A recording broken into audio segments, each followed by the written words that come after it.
Hey, my neighbors, how are you? This is your next door neighbor talking to you about an issue that was going on in my house. Well, the noise stopped, but I'm telling you, it's temporary.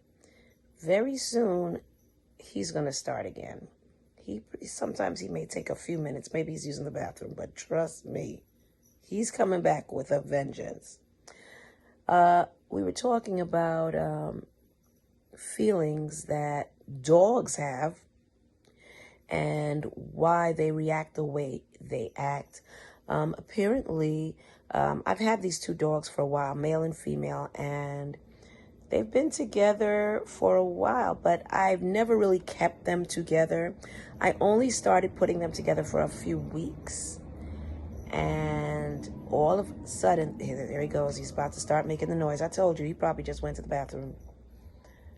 Apparently, at a certain time of the month or something, the female gets in heat and she sends out some type of scent. It's in her urine. It could be in her feces. But he smells it and then he says, "Okay, girl, it's time." Long story short is I don't want that to happen. So somebody suggested, why don't you just spade or neuter? I don't know for the male what you do and what the female, I don't know the terms. You know better. But my issue, why don't you just do that? They're saying that it's bad for the dogs if you don't want it to happen. Now, let me correct myself. I do want it to happen at some point. I just don't want it to happen now. So that knocks that suggestion out of the box. Okay, that knocks it out. It can't be done right now. So that can't be done right now. The next situation, and again, we're looking for life lessons from nature. And in this case, we have two animals that, there he goes. Oh, I'm so sorry for my neighbors. If they didn't call the cops already, I'll call the cops on myself. Really, I would.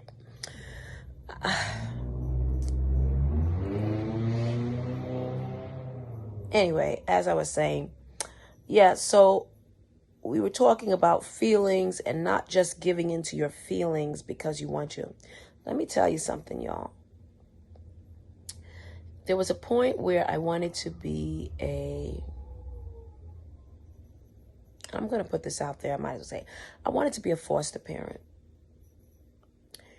And as a foster parent, you're going to come across children that have been troubled or are troubled. And there was a specific instance where they were telling us certain situations that could occur. So they said at some point you may see a child in their room and they are doing things to themselves.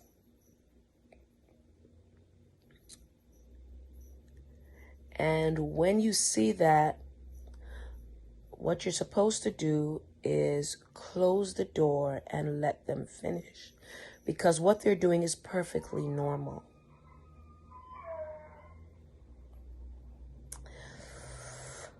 Woo! This is where I needed to,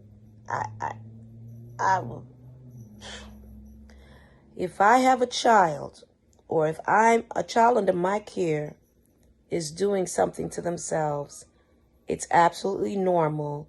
And I'm supposed to say, oh yeah, go ahead and do that. Well, let me explain something to you.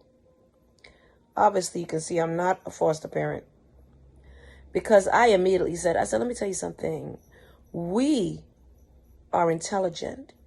A child that cannot control themselves at that age, what's going to happen when they get older? And that's something that we need to think about. Our society is gung-ho on sex. Sex is the norm. You have sex as soon as you reach 13, 14, 15. They're having sex before they can even know how to control that feeling.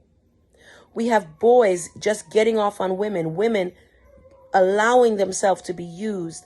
We have grown people, 21, older, having sex, 18 and older, having sex with a whole bunch of different people.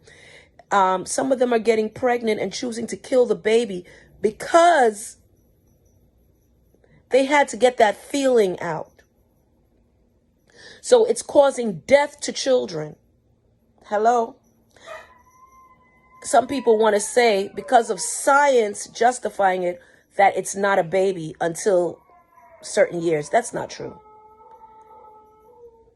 It's a baby. If it's not a baby, then leave it. It's obviously a baby. Oh, you have to prevent it from becoming a baby? Stop the foolishness, okay? That is a scientific way of justifying something that shouldn't be happening.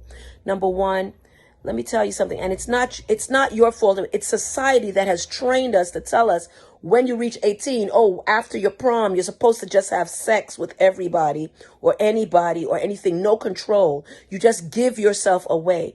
Let me explain something to you. There are consequences for what you do mentally. The reason why there's so many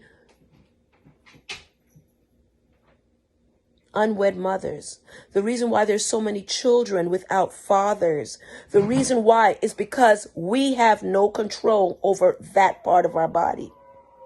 We do what feels good at the expense of future generations. Diseases are spreading because we're doing what feels good. My friends, we need to have self-control.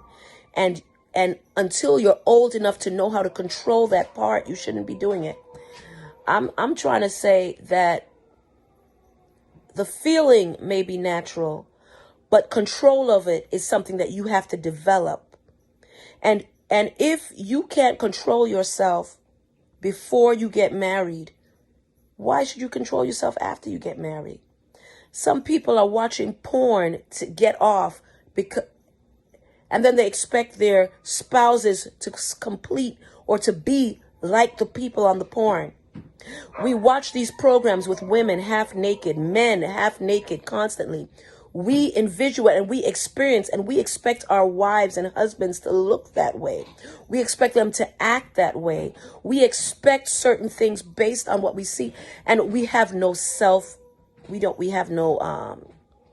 patience, tolerance for anything that's not, well, the heart wants what the heart wants. No. It's called self-control, and that's why you cannot allow media to control. And that's why we're going to continue this. Let's go to another video, okay?